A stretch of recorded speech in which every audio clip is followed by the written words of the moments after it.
Friend, my self Sachin Malik. आज मैं आपको सीआरपीसी का एक महत्वपूर्ण टॉपिक डिस्कस करूंगा जिसका नाम bailable and non bailable offence है। Bailable and non bailable offence की मीनिंग को बताऊंगा। Bailable and non bailable offence होते क्या हैं उसके बारे में बताऊंगा। Bailable and non bailable offence में क्या डिफरेंस है उसके बारे में बताऊंगा। अगर फ्रेंड आपको मेरा लेक्चर अच्छा लगे तो आप मेरे चैनल को सब्सक्राइब कर सकते हैं, अपने फ्रेंड को शेयर कर सकते हैं। बात करें friend bailable and non bailable offence की, हमें सबसे पहले ऑफेंस का पता होना चाहिए कि होता क्या है। ऑफेंस आईपीसी में सेक्शन 40 में डिफाइन है, सीआरपीसी में सेक्शन 2N में डिफाइन है। अब बात करें फ्रेंड ऑफेंस होता क्या। ऑफेंस सिंपली वे में ये ब्रीच ऑफ लॉ और रूल है कि किसी लॉ के अगेंस्ट ऐसा कोई एक्ट करना जो कि उस लॉ को वायलेशन करता है, उसे हम ऑफेंस कहेंगे।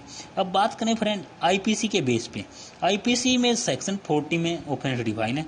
वो क्या बताता है कि जो ऑफेंस है वो पुनिशेबल बनाया गया है किसके आधार पर, सीआरपीसी की ऑफेंस की क्लासिफिकेशन के आधार पे, कि वो बेलेबल होएगा या नॉन बेलेबल होएगा, या कॉग्निजेबल होएगा या नॉन कॉग्निजेबल होएगा, कंपाउंडेबल होगा या नॉन कंपाउंडेबल होगा। ये सब हमें सीआरपीसी में डिफाइन मिलता है।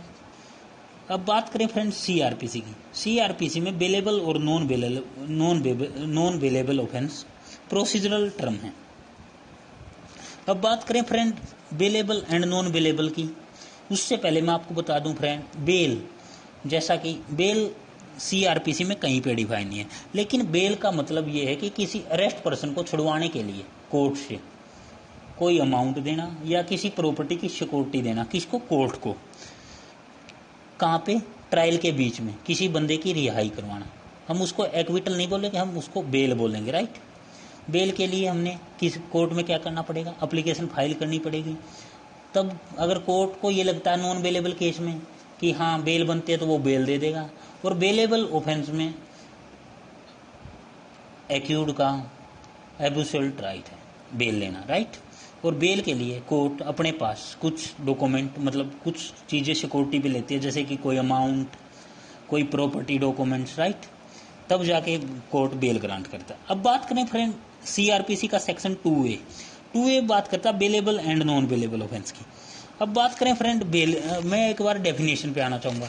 सेक्शन 2A क्या बोलता है। 2A बेलेबल ऑफेंस को भी डिफाइन कर रहा है और section 2A non bailable offence को भी डिफाइन कर रहा है। Bailable offence means an offence which is shown as bailable in the first rule और विच इज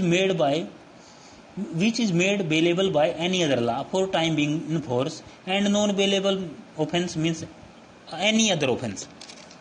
अब ये सेक्शन बात कर रहा है friend section 2A bailable and non bailable offence को डिफाइन करता है। Bailable offence, non bailable offence का समझने से पहले हमें बेलेबल ऑफेंस को समझना नेसेसरी है।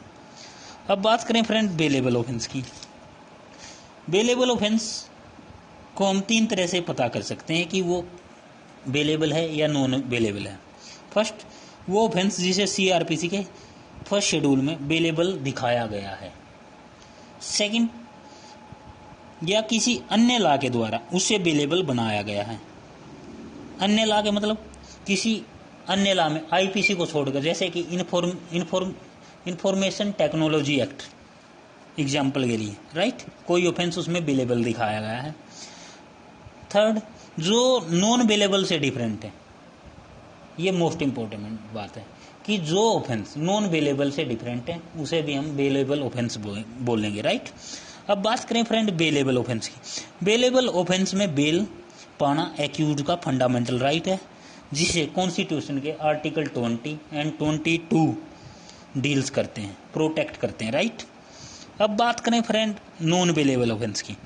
नॉन बेलेबल ऑफेंस भी सेक्शन 2A में डिफाइन है। वो सभी ऑफेंस जो बेलेबल नहीं है उन्हें नॉन बेलेबल कहा गया है। अब नॉन बेलेबल ऑफेंस क्या। नॉन बेलेबल ऑफेंस ऐसे ऑफेंस जिसमें एक्यूज को राइट नहीं है किसका, बेल का। उसमें राइट कोर्ट को है किसका, बेल देने का। किस कंडीशन में, वो कोर्ट की डिस्क्रिशनरी पावर है कि वो एक्यूज को बेल ग्रांट करेगा या नहीं करेगा। लेकिन बेलेबल ऑफेंस में एक्यूड को बेल फंडामेंटल राइट था, जो कि कॉन्स्टिट्यूशन आर्टिकल 20 एंड 22 डिफाइन करता है, राइट।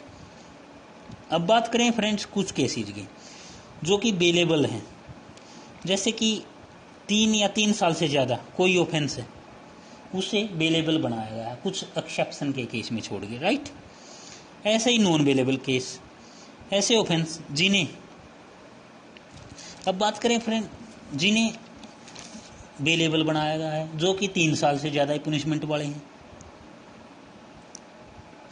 अब वो कौन से ऑफेंस हैं जो 3 साल से ज़्यादा की पुनिशमेंट वाले हैं और उनको बेलेबल बनाया गया है, जैसे कि 193, 473, 470A, 484, 494, ऐसे ऑफेंस जिनकी पुनिशमेंट क्या है 7 ईयर से ज़्यादा है, वो नहीं 3 ईयर से ज़्यादा है, ऐसे ऑफेंस को बेलेबल बनाया गया।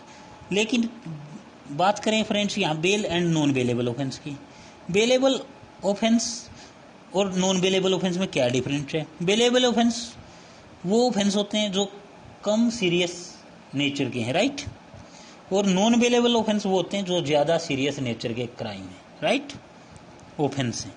अब सेकंड बेलेबल ऑफेंस वो ऑफेंस होते हैं जिनमें पुनिशमेंट 3 साल से कम है या 3 साल है, और जो नॉन बेलेबल ऑफेंस वो ऑफेंस वो हैं जिनमें पुनिशमेंट 3 साल से ज़्यादा है। इसमें भी एक एक्सेप्शन है, चैप्टर 8 को छोड़ के आईपीसी के, और सेक्शन 269 नेग्लिजेंसी वाले चैप्टर को छोड़ के, राइट। अब थर्ड पॉइंट इसमें है बेलेबल ऑफेंस में बेल मैटर ऑफ राइट है, मतलब पुलिस वाला भी बेल ले सकता है, और नॉन बेलेबल ऑफेंस में कोर्ट को डिस्क्रेशनरी पावर है कि वो बेल ग्रांट करेगा या नहीं। बेलेबल ऑफेंस में पुलिस को पावर है कि वो विद वारंट के अरेस्ट कर सकती है एक्यूड को। नॉन बेलेबल ऑफेंस में पुलिस को पावर है कि वो किसी एक्यूड को विदाउट वारंट के भी अरेस्ट कर सकती है। अब बात करें फ्रेंड्स लास्ट और मोस्ट इम्पोर्टेंट डिफरेंस की, बेलेबल ऑफेंस एक तरह का प्राइवेट रॉन्ग है, नॉन बेलेबल ऑफेंस एक तरह का पब्लिक रॉन्ग है जो कि पब्लिक को डैमेज करता है, राइट। फ्रेंड आज का लेक्चर बेलेबल और नॉन बेलेबल ऑफेंस के लिए इतना ही था। अगर आपको मेरा लेक्चर अच्छा लगे तो आप मेरे चैनल को सब्सक्राइब कर सकते हैं, right. Thank you so much.